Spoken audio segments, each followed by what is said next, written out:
I'm Matt Bacon, and this is my point 4 cents. Hi, I'm Jesse Cannon. I'm Dustin Boyer. And I'm Andrew Southworth. This week we'll be discussing how musicians actually make money in income streams you don't normally think about. I also spoke with CJ Blessum, the founder of 1,000 Arms, a Montana-based creative company supporting indie artists through screen printing, design, merch fulfillment, and record label services. We talk about how artists can make a living in niche music genres, how his band tours internationally even with less than 5,000 monthly listeners, how he runs his record label, and more. Then after the interview, we'll be discussing Group 7, and if you and us are a part of it. Then behind the paywall, we'll be discussing the fracturing of the music business and how it's changing music companies and how you get music and product market fit. So guys, we have exciting news. We have a Reddit AMA in the music marketing subreddit on November 5th at noon. And people can put their questions there right now if they'd like to ask us something and hear us discuss it. Are you excited? I'm very excited. I've never been part of a Reddit AMA, and I had to ask Jesse the rules about how they work when he said we were going to do one. So I'm very excited. Last time I did one, it was really fun, actually. I got some good questions, and I kind of like it as a format as opposed to like live streams because I can take my time a little bit more. And everyone seemed really nice. You know, I was kind of afraid there would be some people who were like, "Oh, fucking cigar man yapping again," and there was Yeah, only I was three actually people kind doing that. Only three. That's exactly. Matt, technically, that's my sock puppets all doing that to you. It's such a great subreddit, though, because there are genuinely really smart people that lurk in that subreddit. Like, there are industry people, really smart people that just sit in there, not just like talking heads like us. That subreddit is cool, but you do have to take some of it with a grain of salt because there are definitely people trying to like either shill botted services or like just bitter people who are like, why can't this have been like in the 80s? And they're like manufacturing a reality that never existed. Never heard that before. So just be aware. I just see people saying that Andrew and I hate each other, which have clearly never watched this podcast. Yeah, we've like interviewed each other several times. We have had a podcast together for months now. We've met up in real life. There's a So picture why do you of hate us each like other? hugging on the internet somewhere. Because people always assume that we're at war, that it's all like subtweets at each other or Yeah. something. Because Jesse said bad things about Facebook ads a few times, and I talk a lot about good things about Facebook ads. Therefore, we are mortal enemies. That's right. But I like the people who text me about you guys and are like, oh, is so-and-so legit? And I'm like, we're on a podcast. No shit. Like, they're all no, I'm the dumb there's an guy. endorsement He's here. secretly a scammer, but I decided to go into business with him anyways. Like, So last week we talked a little bit about the economics of touring. We talked about merch cuts, all that kind of stuff. And we got a little bit sidetracked. And I wanted to kind of get into what are the other ways musicians are making money that people are not talking about? You know, we've talked on this podcast before, and I even think last week about like Sirius XM and Patreon and how those things can make a lot of money. But I feel like there's whole worlds yet to conquer. Stuff I was thinking about talking about today was like limited edition merch and other ways to monetize superfans beyond just a subscription. Because I know some people feel kind of weird about that, which I get.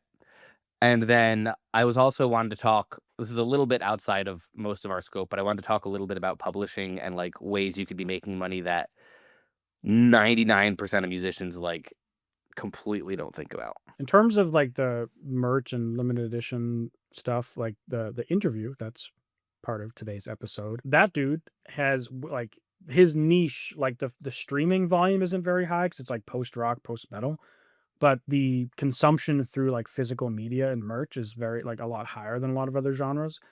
And so for his label, vinyl is the #1 revenue stream. So what type of genre is it? Post rock, post metal, Got kind it. of thing. And Makes sense. so like vinyl sales beat streaming and CDs and all this other stuff. And I don't know I think he says when they do touring, they're often like just breaking even.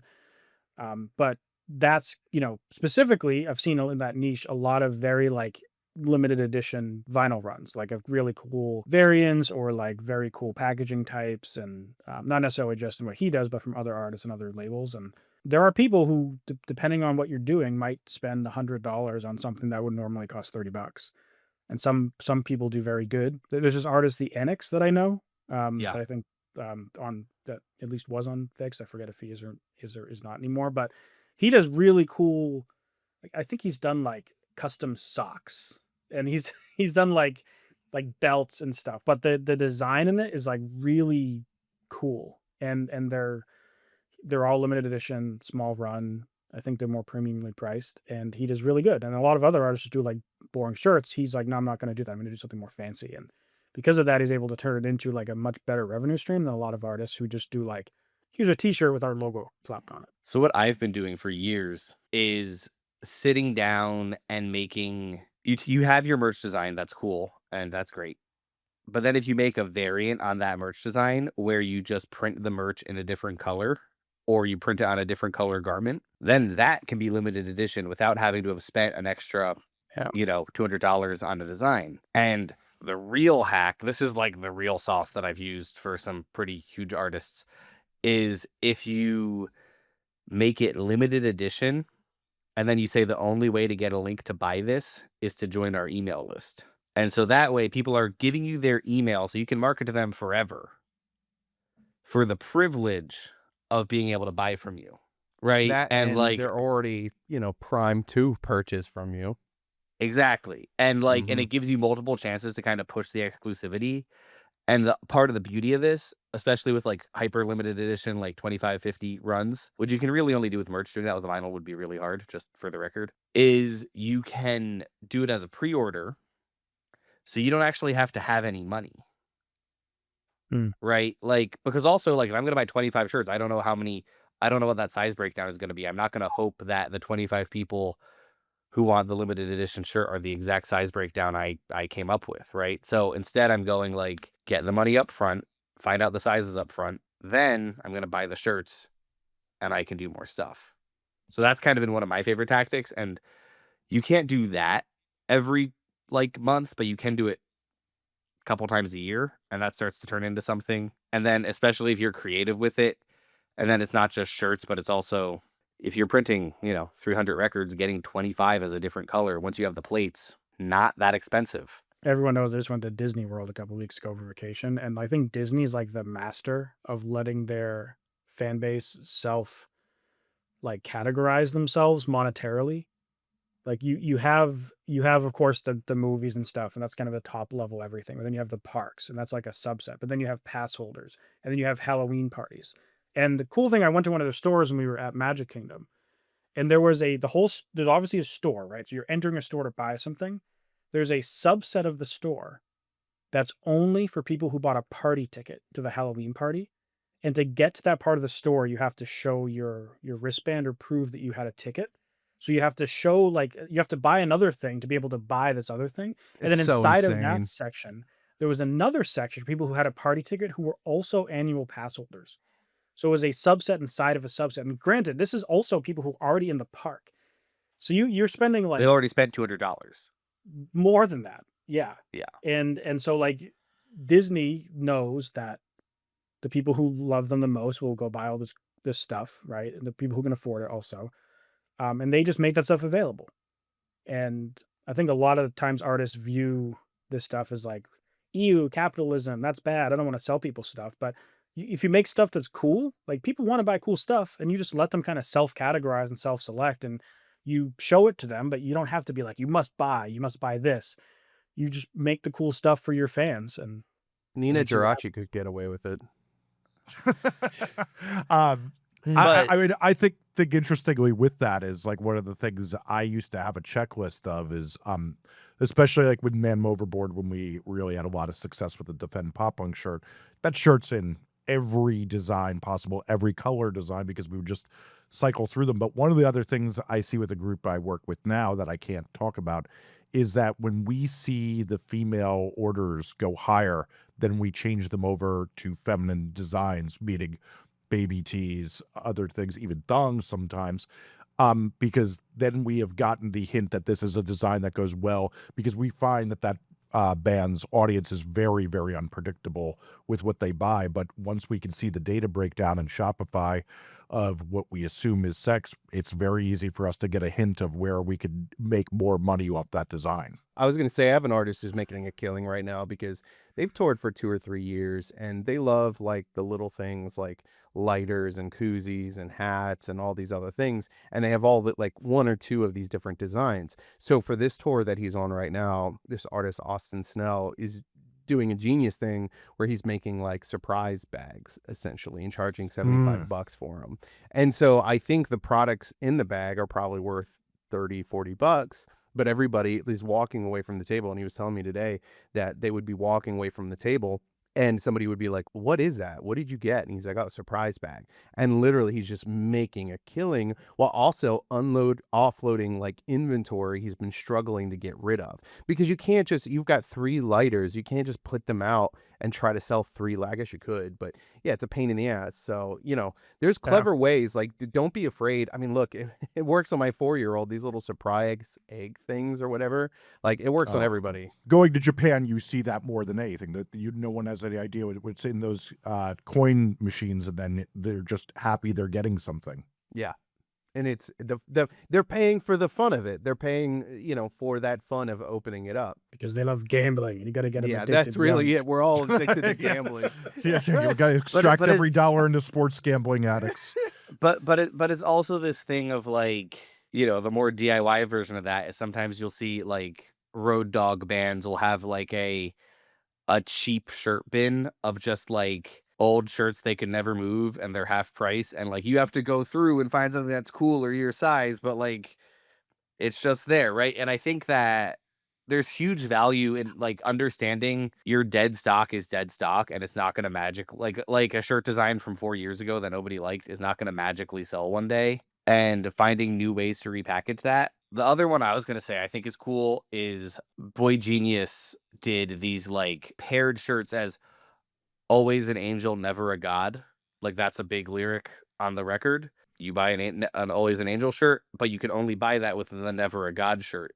So every single shirt sale is actually a double sale because it's meant to like wear with a friend. I did a merch thing a few years ago, and one of the products I sold was called a Best Friends bundle because I had a song called like Best Friend. It was 2 guitar pick keychains and 2 wristbands of 2 different colors, and the idea was like get a keychain and a wristband for you and your best friend.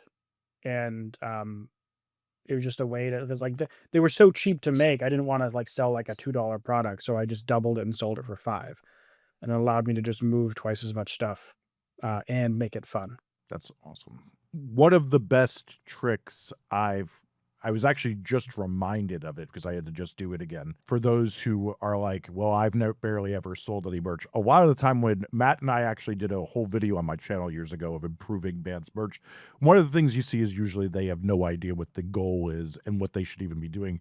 But what's interesting is on most bands, any artists, Shopify, if you click view all merch, there's usually a way to sort, and then it says best sellers, and you can start to see what sells best for different artists and study that. I do that all the time when I'm helping bands merch if I don't know the genre well. Even if I know the genre well, I usually go in and look around at that to make sure my instincts are still good and hip.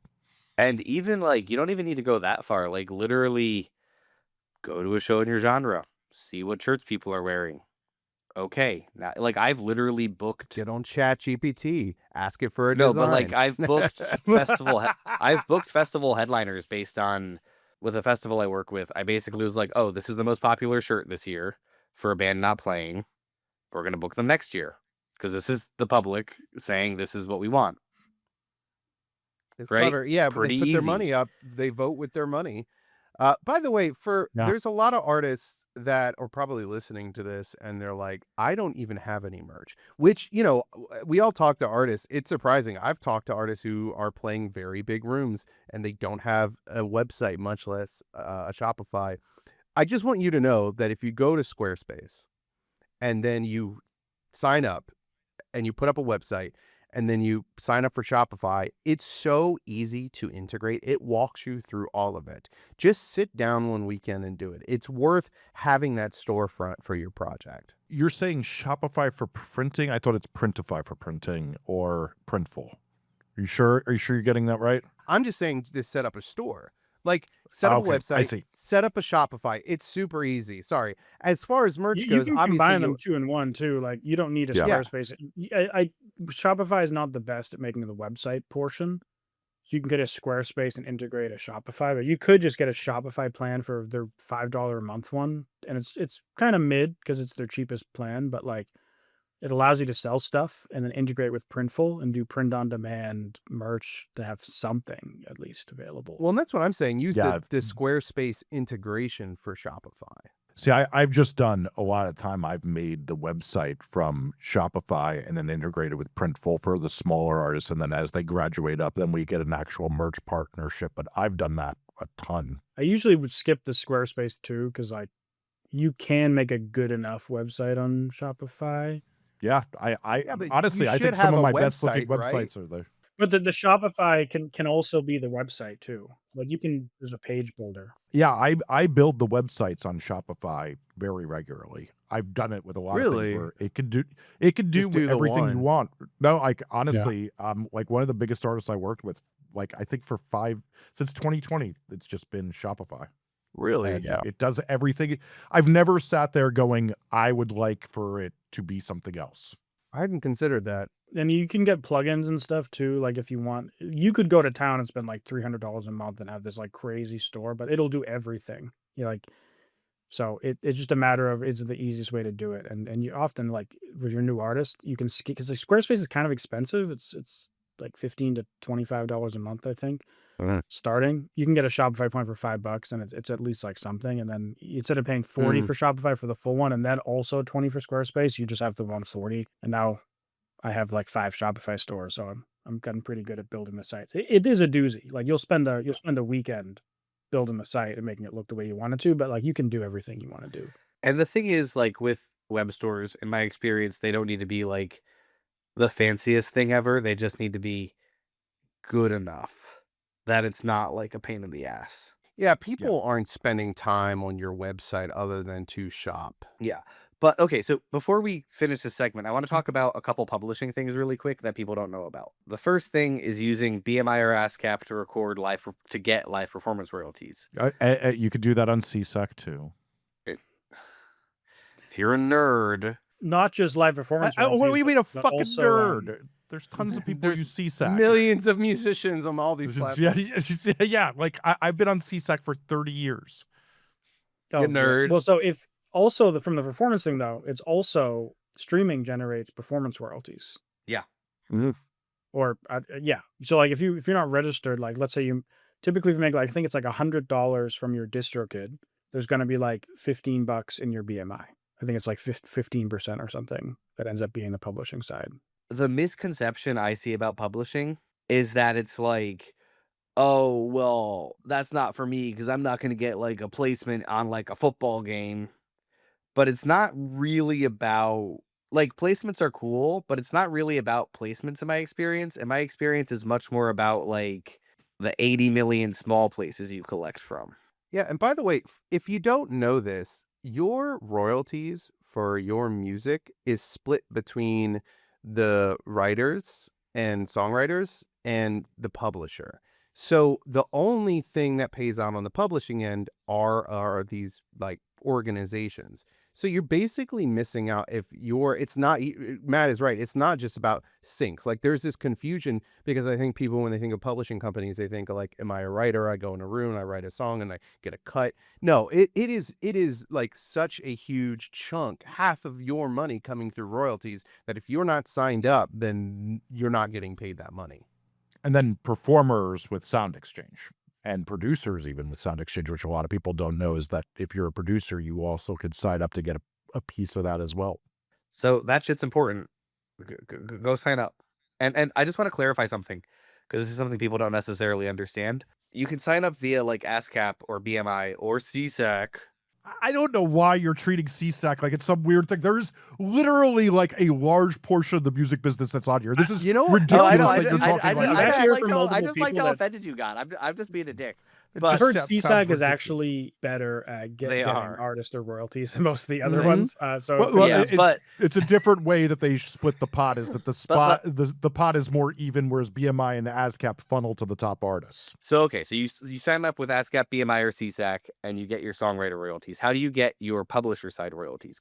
Does someone want to break that down? well, it could be the same depending on your arrangement. Like you can register for BMI as both a publisher and a songwriter, and you can just collect it all. And I think you can do that for free on BMI if you want, and then on ASCAP you have to like pay for a separate account. But like if depending on your deal, like if you're signed to a publisher, or if you're signed to a label that's you've agreed to have them collect your publishing or whatever, depending on your agreement, it might be the case you're not collecting the publishing and they're collecting it. Yeah, I did kind of say confused because that kind of made it sound like BMI doesn't pay out on songwriters as well, but they do. Which, by the way, all of that is kind of made up. Like it's sort of the standard, but it's true that if you don't have, I think if you don't have a publishing company though, does 100% go then to the writer, or do they just hold on to 50%? On ASCAP, you'd have to register as both. So if you're a solo Yeah. artist, you'd have to make a publisher account and an artist. On BMI, if you don't have a publisher, you can just register as the artist and say that I'm collecting the publishing side too. And so you just have one account. You can still make a separate publishing and artist one, but you can combine them instead of having to pay to have a separate account. It used to be that you had to sign up as a publisher too, and I would have artists be like, "Well, I'm not the publisher of my own music," right? So they just wouldn't do that part and wouldn't collect that money. It's literally half of the publishing royalties, but still. So to cap off though of what you need to do to get all this money though is we should say you should sign up for Sound Exchange, and then there's a European version of Sound Exchange. Does anybody remember? Depends on the Well, that's country. cool. GEMA's the big one Yep. in Germany. If you have a considerable amount of activity in Europe of streaming, you should be researching that. There's a lot of lawyers who handle that very fast for you as well if you're getting enough money. So I register with BMI, and then I'm registered with Song Trust that collects mechanical royalties that like the MLC would collect. But they also collect international performance royalties. So I'm not registered with performance organizations in like Europe and the rest of the world. I'm registered with BMI and then Song Trust, and then they collect all those international performance royalties. They take 15% for that luxury, but unless you're like a big company, no matter what, you're going to end up partnering with someone that takes a commission to collect those royalties because it's just a bureaucratic pain in the ass to register with all these entities. Got to pay the middleman. And that's a happy bill to pay, honestly, because like think of registering with every country's collection society and then giving them all your banking information and keeping track of that. Like it's not something you. It's a wanna lot be of doing. work. There's been a lot of people trying to resolve that through not crypto, I guess crypto, basically Blockchain. like Blockchain. blockchain. Thank you. Yeah. But I had a couple of friends working on that for years, and I guess I never quite figured it out using blockchain to get all these royalties sort of figured out. But I think there's too many interested middlemen to make that happen politically. Yeah, I mean, at the same time, I still talk to so many startups who are that's like what they're doing is they know that the next wave of money to be made is in blockchain accounting in the music business and other entertainment businesses. So there's tons of I mean, I'm literally talking to one of them next week. There's Yeah. so many doing it. Same. Time to figure it out. It's been like 10 years. What are we doing? CJ, if you only had 1 minute to give music artists the best advice you possibly could, what would you say? 1 minute on the clock. I have had such an interesting journey through the music world that my advice is it's maybe similar to what has been said before, but unique in a certain way. It's really just figure out who you are and what you want to do and just stick with it and be authentically you and make the music you want to make and do that, stay consistent, and then build a community and reach out to people, make friends, connect with other bands, connect with people. And that's where I've seen the most success in my world is just staying true to who I am, working hard and grinding and connecting with people and making friends. Great advice. And you are very much practicing that because and it's kind of hard to describe what you do. And I'll let you describe what you do in full yourself. But you have this label / fulfillment / online store / vinyl / screen printing company. Like you do all these things, but you're in this niche of like post rock, which is quite a specific post rock, post metal. Which is like super specific, right? That we're not talking like pop music or country or EDM. Like we're talking about like post rock, post metal. You've built this whole this whole business that I think you said you guys have, it's been your job since like 2012 or 2011. Yeah, that's when we started. Yeah, and like it's so specific. And I think that kind of tells to like in some cases it's better to be broad, and in other cases I think it actually is just much better to be laser specific and focus on serving like a specific community. Mhm. Because there's no one else out there like you and your company. Like there's a bunch of online stores and there's fulfillment but like if someone's looking to work with like this genre of music, and I'm sure all these other like ancillary ones, like they're gonna come to you because your expertise in that area is gonna outshine someone else that's like, yeah, we do fulfillment, but and we have a store, but like we work with every genre. If someone sees like you what you do, it's like you're like a perfect this is what we do, right? So um, I guess in your own words, what give us some story about like what is 1,000 Arms and like how did you actually create this thing? Yeah, I mean, it was almost 15 years ago. Just honestly, like wanting to start a band. I've been doing music for most of my life. Wanted to start a band and had done bands before that were metal bands, maybe more of an emo band. Always had vocals. And for some reason, it was just like, let's start a band with no vocals and let's just do an instrumental thing so we don't have to worry about a vocalist. And so that's where it started. And not knowing at the time anything about post rock or instrumental music in general, and not knowing how vast of a scene there is because it's very underground. So that's where it started, was just like wanting to start a band and then starting the band and then wanting to make shirts and needing to get shirts done, and they were never done the right way through either vendors. And so it's like, well, let's start our own printing thing and print our own shirts. And so that's where that started. And it just kind of snowballed from there. Just like the more we did the band, the more we saw we could start things on the side as a business to kind of elevate the band, and then the band can elevate the business, and just kind of went back and forth for, I mean, it's been 15 years almost of that back and forth to where the band's taken off in the post rock scene to a really cool level, and the business has taken off to a really cool level within the scene too. And like I said, like I had no idea how many bands there are involved in the underground post-rock instrumental post-metal scene, and it's worldwide, and the friends that I've made from all corners of the world, and it's really, really cool to work with these people, and we're all on the same page. Everything is just, it's a really tight-knit community. So that, Yeah. not knowing that, like that's making those relationships is really what elevated both the band and the business to be where it is today, to where I can call this my full-time job.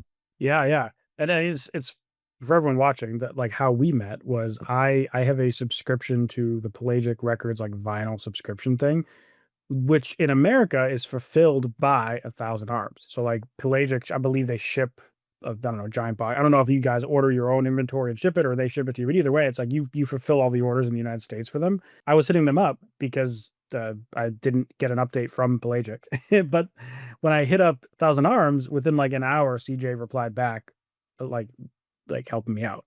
And then I was happened to be on their website looking because I just thought like I was looking at all the different services you guys offer, and it just got me interested in his company. And I was like, you should come on the podcast and let's talk about how you did this thing. 'Cause it's so like it's such an interesting business. And so like you started getting into it from the screen printing side, trying to make merch for your band.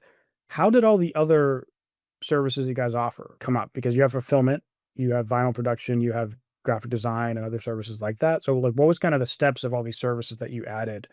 And I would say after that, what is the most, I guess, like fruitful or what's like the best one for the business? Sure. Yeah, yeah. I would start with the second question. It's definitely the printing. Mm, I don't just print for bands. There's a lot of local businesses here in Bozeman that I work with and I'll print for anybody. And so that's definitely the backbone financially for the business. But to the first question, we started the band and then started the printing. And that was just kind of the back and forth thing that we were doing for a while. And then there's a record label and a festival in Belgium, Dunk Festival. I'm not sure if you've heard of that. no, I see you got a poster right behind you Yeah, for it too, yeah. right? Yeah, leads into to where this is going. So Dunk Festival, I think they just celebrated their 20 years, and they have like Russian Circles, all the big name post metal, post rock bands play that festival in Belgium, and it's one of the coolest festivals I've ever been to. So they were doing that, and they wanted to do an edition in the United States, and so in one way or another, I was able to reach out to them and say, hey, if you're going to try to do this festival in the US, like we have our own printing company. We'd love to print the shirts and like get involved, however we can help out.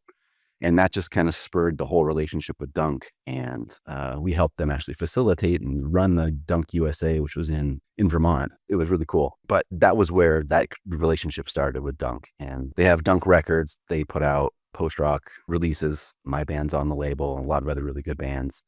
And the very similar ways in which we both operate and just our love for the scene and for the music. And they eventually got to the point where they were releasing vinyl records on their label and they wanted to start pressing their own vinyl. So they started pressing their own vinyl. And so, and I back a step from that is with them releasing their own vinyl and not having anywhere to sell it in the US, they actually said, you should sell records for us in the US. It's like, well, I have no idea how to do that, but okay, let's do it. So that's how that started. They sent us maybe 20 records and we built out a little store and it just kind of took off from there. And they were the first ones that really got us into the fulfillment and the distribution for them. And then they inspired me and pushed me to, you should start your own record label too, and we can co-release, and which made a lot of sense because then you're taking big runs of vinyl and splitting it in half, and it's just cheaper that way to co-release, and I'll sell in the Yeah. US and they'll sell in Europe. So that's where that went. And then getting that going and just realizing like, man, it's so much fun to just help bands out and help labels out. And there's a lot of labels in Europe that do the post-rock, instrumental, post-metal thing that can't get their records into the US. Or if they do, they're through distributors who aren't really helping them. They're not on the same page. So that was a huge opportunity that I saw. It's like, oh, I'm going to jump on that and like, I'll be the guy. Like it's easy enough to put records in storage and ship them out. And the vinyl part of it, Dunk has just grown exponentially, moved into bigger buildings, and they needed to sell one of their presses. So it was like this close to buying a press and starting our own pressing plant here. Like we were really close, had an investor lined up and was all ready to go. Yeah, And those machines are like really, over $100,000, right? yeah, it's not a cheap thing to start Yeah. up. But I mean, it would be so awesome to just be able to press your own records. Yeah. Really close to that, and had some things change within the business, and that kind of went by the wayside. So right now I kind of act as a liaison, kind of a broker for Dunk here in the US. For bands in the US who want vinyl, like I can help hook that up through Europe. I mean, even just from like the planning and execution part of it, it's a lot of work getting a record ready for Oh yeah, vinyl, even if the album is written, right? That's like you have to often get it remastered specifically for vinyl, and then you need to get the whole packaging artwork done, and then you need to find a vendor, and then there's like what variants do you want to do, and what type of packaging do you want to do, and is it a single disc or is it a two disc or is it like a, there's all these like options that most people that you're probably working with, if they grew up with physical media at all, grew up with CDs and not vinyl. So, like I've been getting into it because my band's doing our first record on vinyl, and like so I've learned all of that stuff. But like it takes a lot of hours just to learn about like that you even need all this stuff in the first place, right? yeah, And like I've talked to a lot of people that they've made vinyl with their digital master, which right. like sometimes works out fine, but Mhm. sometimes it can result in a horrible sounding record. Like I have Hybrid Theory by Linkin Park, which I'm actually having wearing one of their shirts, and they just use the digital master for that vinyl pressing, and it sounds like shit. It's the Really? only physical vinyl I own Huh. that sounds bad. It's just like they hit a cymbal and you hear like like it's just so and I looked it up and everyone's like talking about how they just use the digital master for that specific like one that I happen to buy. But so even outside of like the you're across the pond and having stuff made and then you're shipping it, being able to help out a band with all like the logistics of that, piecing that together, can actually be a huge value add for a band or a label. Well, yeah. I mean, it's getting bulk shipments of mailers. Like it's not cheap to buy 50 mailers for records that you want to send out for your own band. So having Yeah. filling that void and doing it for you is like I could I come from a different I love it. So I don't hate it anyways, but I know most bands hate it. Like Yeah. it's spreadsheets, it's shipping software and stuff like that that I enjoy, but I know a lot of bands would rather focus on the music, and they should. So that's like the service that I like to provide is like I'll do all the stuff that you don't want to do, help you sell records and get them out. That's what I do with the marketing. It's the same exact thing. Like some artists see the marketing and they find it like a cool thing because there are creative elements to marketing, just like there's creative elements to coming up like with your physical packaging and your screen printing and merch designs, right? Like there's creative elements, but some artists see those things one or the other, and they're like, hell no, like that's not for me. I'd rather do music, and that's what I do for the same reason, right? A lot of artists don't want to deal with it. It's the same. It makes exact same sense for the physical media, right? Like it's shipping out orders is a thing you have to like be pretty on top of. Definitely. I did it a couple years ago for one of my solo project. We sold 800 CDs in like 4 months. Nice. We were running these free plus shipping and handling funnels. We had upsells to these bundles of CDs, and every night was the packaging orders and signing them. And then twice a week, I would go to the post office with a box bin full of mailers and I signed every single CD twice, once on the CD and once in the packaging. So like me and my wife and the family room table just made like a little assembly line and did that all out. And it's not for everyone, right? It's a lot of work. And like every order, I hand wrote a note and That's stuff cool. like too. And so that not all that stuff's necessary, but a lot of it is. And It it's matters. just time consuming. Yeah. Yeah. Those little details matter. People like that too. Like I've really noticed that with customers and fans of what we're Yeah. doing. The customer service alone, like just people being excited to get a response within 24 hours is amazing. I'm always going to respond as quickly as I can because I know what it's like to wait. So those little details are really important and should never be overlooked. Yeah, I was shocked when I emailed you guys and I got a reply within like an hour in the middle of the night. I was like this is amazing because like a lot of times you hit up a label, which I actually did this for I forget what I won't call them out anyways if I did remember their name, but I don't know, they like a week 2 weeks went by and they hadn't shipped out my order, so I was hitting them up to be like, are you still gonna like do this? Or are you shipping out my order? Like, is it not in stock or whatever? And they just never got back to me. And then one day it was like I got a notification that it shipped. Well, It took weeks for them, and they never even bothered replying. So, it's a bummer. doesn't leave the best taste in your mouth when you're No, buying from someone who you're really excited to get their music, especially in like a community. Like this right. was like a heavy music label, right? And it's not like their Walmart or something. Right. Right. And the bands on that label don't want their fans to be waiting and not knowing what's going on. So, like, you have a responsibility as a label or as a fulfillment center to make sure that you're up on top of everything so that the Totally. fans are happy. That's really important. Now, how do in your opinion and your experience, like how do artists actually sell physical media and merch nowadays, right? It's a lot harder to sell stuff than it is to get someone to go on like Spotify or Apple Music and stream your music, right? Like they have to be pretty invested into what you're doing to want to buy. So I'm sure for your own music project, but then also like you guys have this online store. At some point, you have to drive traffic to it, and I'm sure it's to some extent some of the bands that you're working with have. But at some point, your store had zero traffic. So how'd you get from that moment to like we're actually moving units of shirts and or vinyl and or et cetera? Lots and lots of years. So much time. Like, I don't know much about marketing and like pushing traffic. Like, it's just not who I am. And that's probably the one thing I'm missing in my business for sure. But and just seeing the dedication and the consistency, like that pays off. The word of mouth, Yeah. it's good customer service. That's you hear about it. And being creative in ways to like drive traffic and get people aware of a thousand arms. And like one thing I came up with over 10 years ago was just doing compilations to where I put together these compilations of bands from the first one we did, we called it open language, and it was split into two sides. So side A was bands from the United States and side B was bands from the rest of the world. So just as a way, it's like, let's contrast what sounds, how these bands sound different depending on their geographic area. Yeah. So that then, those bands would share it and their fans would see it and they would see it was a thousand arms. So the idea was that would be an easy way to just kind of spread the word. And so we've been doing those. We do 2 a year. We do a hemispheres one that's Western hemisphere and Eastern hemisphere. And I guess the challenge with that is you have to go to those individual labels and like convince them to give you the yeah, rights to use their music, and then like be able to confidently tell them that you're actually going to pay them when you get sales and all that, right? Like, I just do it free. Like I do it as a name your own price on Bandcamp. And I just encourage people to just put in $0 and just get it for free. Cause then oh, they do that, an email drops in, I get an email added to the email lists, which that's one thing I've definitely used as an email list. totally.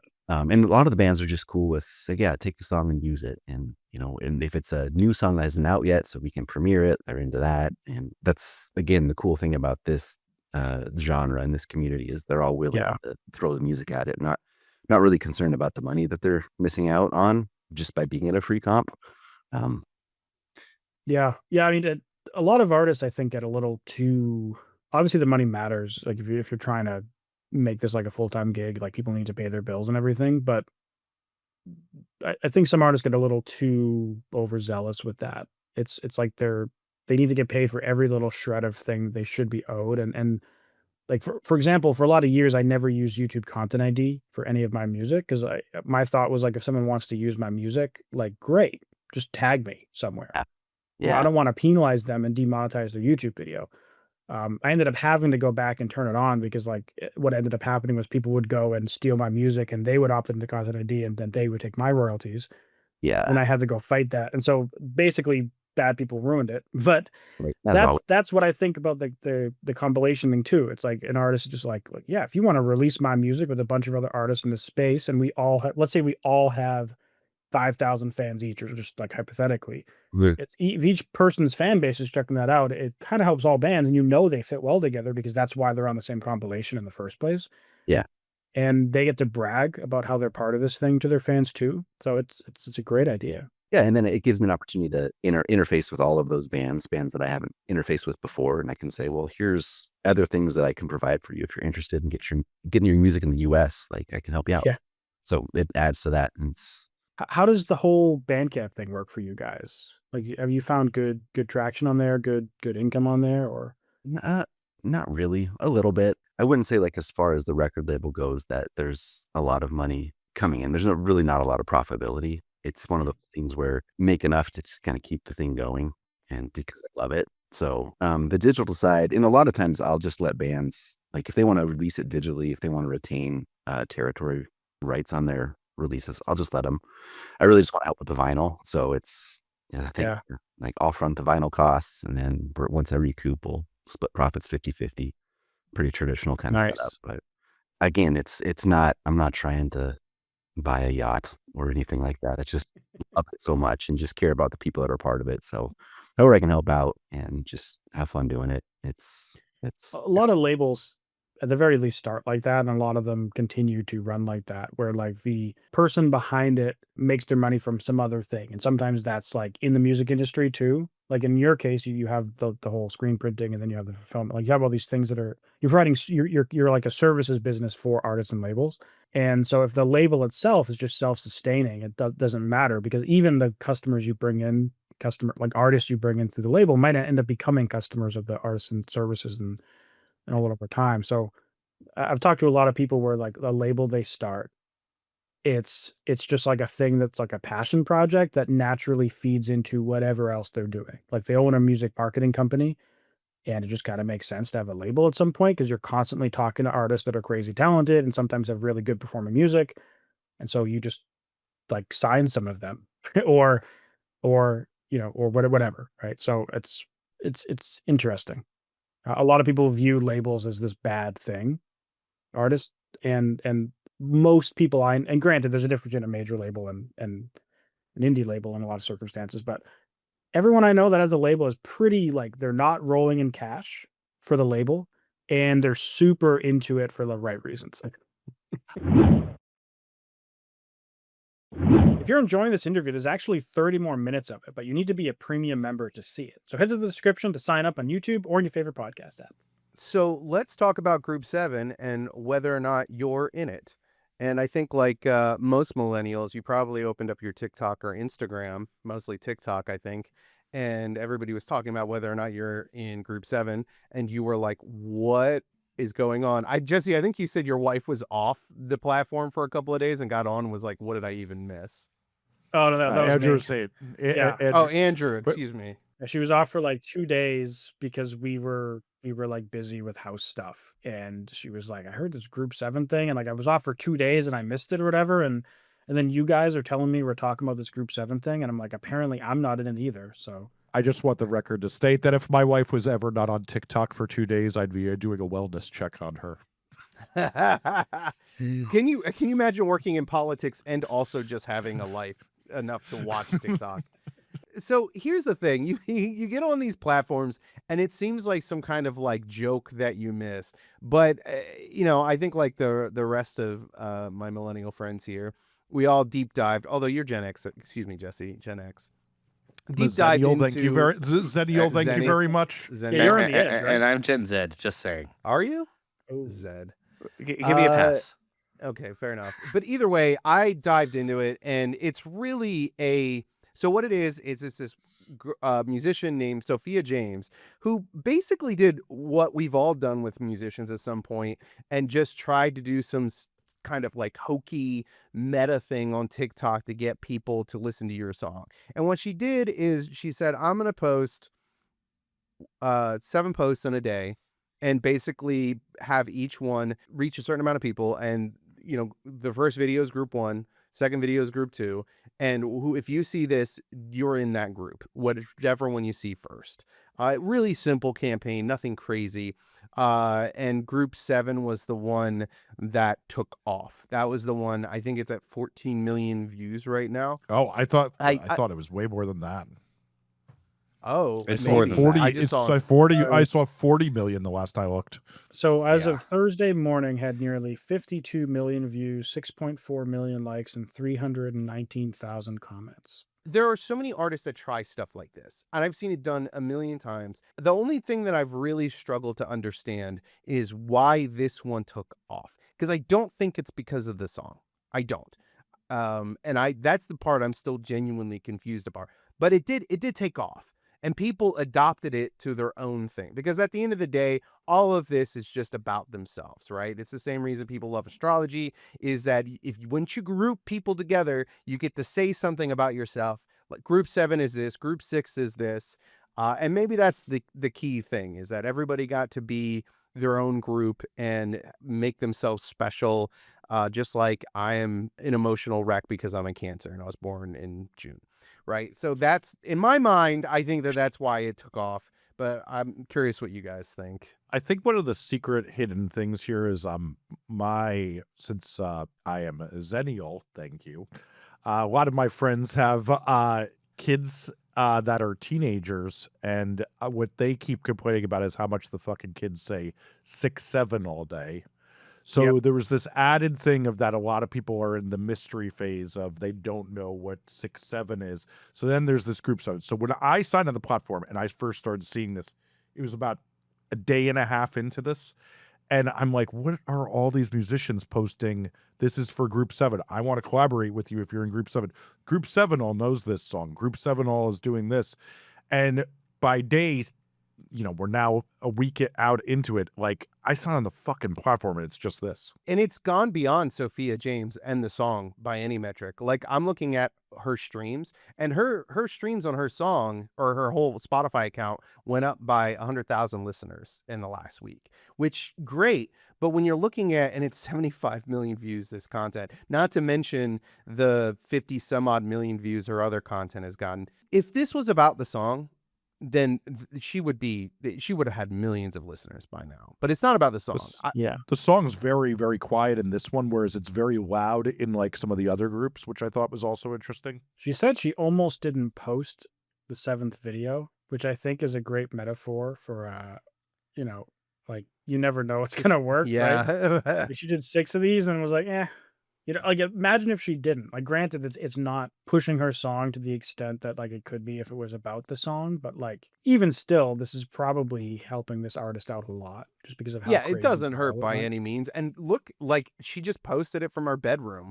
Like, it probably took her all of an hour to do all of this. You asked the question of, like, should artists be doing stuff like this? Like, that's what I think about, where it's not really about the music. And I have mixed feelings about it. I think in this case, I've seen whole posts that don't even mention her, or that post that just talk about the group. It's taken a life of its own. Does it really hold a whole lot of value? And I don't really think it does, because it's like, like obviously TikTok has like very much like meme of the week, right? It's like, it doesn't matter if it's meme of the week if that doesn't directly plug into the song. Do you know what I'm saying? And I feel like I see people spending so much time trying to create, again, meme of the week type content, you know, It's a good way to and put it's it. like, yeah, but like, you know what I'm trying to say? And it's like, and that's great, but like, again, like that video has been the biggest video on the internet for 6, 7 days now, whatever. Six, The song 7. Ah, at the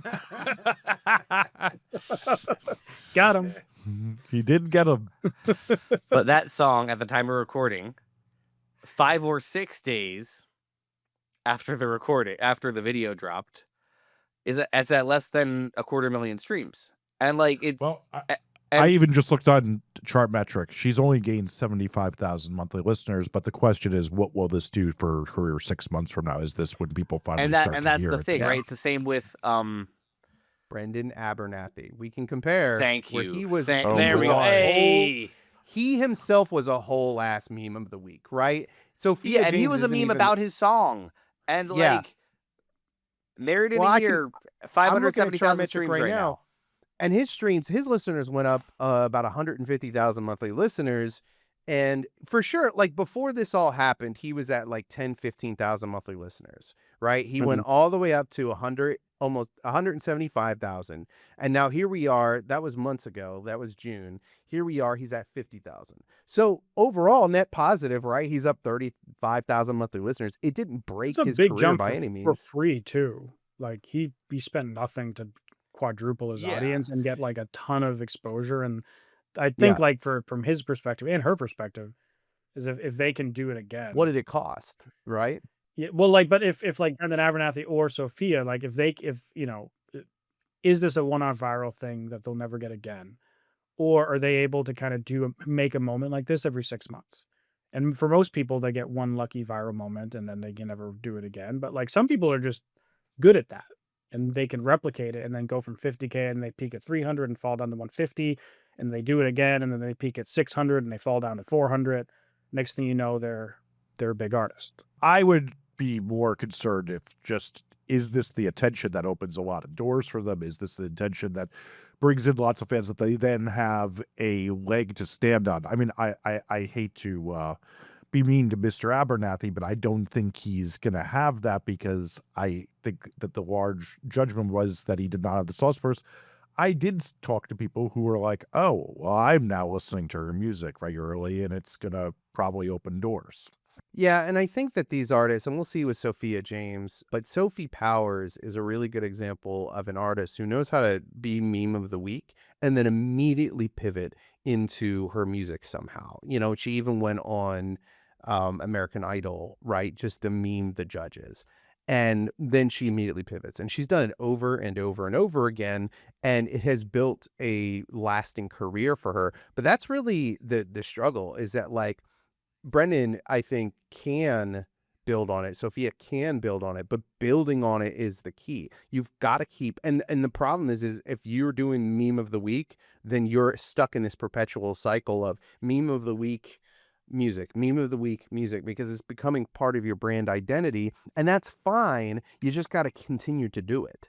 And someone like Sophie Powers is like one of the most intensely creative musicians out there, right? Like I don't think there's a lot of people who can like consistently drop really good songs and have like really cool outfits and have like really Why cool not? She dances. is. And She's got no label support.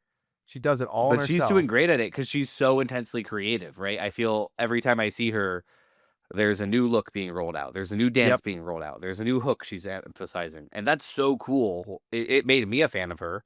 And Jess, you have a connection. Well, I also have an interesting thing of what I do every time I do dissections of her, and she was one of the earliest dissections I did in my member feed, and still to this day, I think Dexter and the Moonrocks is the only group that comes close to having posted as much as her. Is that she literally is like, when I look on Social Blade, where you can see how often somebody's posted to a thing, there is like no one even in her atmosphere of how much they've posted their music. It clearly pays off. I mean, Dexter and the Moonrocks is a really good example of another artist who, they're not meme of the week, but they're still that very internet culture, I live perpetually online. And I mean, there's something to say to that works. They're both doing it in a way where the focus of the content for both of them, pretty much 95% of the time, is on the song, right? I'm more familiar with Sophie than I am with Dexter and the Moonrocks, but I'm a fan. But Sophie very rarely is just doing a meme to do a meme. It's generally tied into banger How hyper do you pop hooks. explain the Brendan Abernathy thing though? Because wasn't his literally like a performance video? Like it was the Well, whole video yeah. was about the song, wasn't it? but it went viral for cringe rather than for Okay. creativity and And- appreciation. It went But he viral out built of on it mockery. really well. And I agree. The Yeah, ground but had already also- been laid for that kind of millennial stomp clapcore with that fucking kid, Gordon. burger. Gordon. Yeah, the millennial 'cause he burger had joint. he had a whole this TikToker had this whole fake persona of being in a stomp clap band, and it was really funny and goofy when he had that song We Are Young, right? And I think that kind of prepared the ground for an authentic version of that to kind of heat up when someone was so honestly doing sort of stomp clap core. That's a good point. I do want to do a quick fact check. Sophie Powers has not always been independent. She's been signed to Atlantic at one point, but is now independent again. Oh, no, I know she was with Atlantic. Yeah. Just want to make it for the public. Yeah. Yeah, and just to be clear, I've talked to Sophie, I mean, I don't know the ins and outs, but her trajectory and her success even when she was with Atlantic, she was getting very little help. And now that she's been off Atlantic, she has doubled down on her work and how much effort she puts into it. And I think that she completely owns her success. I even think that recently there's been a lot of because she's really doing well. Oh, she's an industry plant.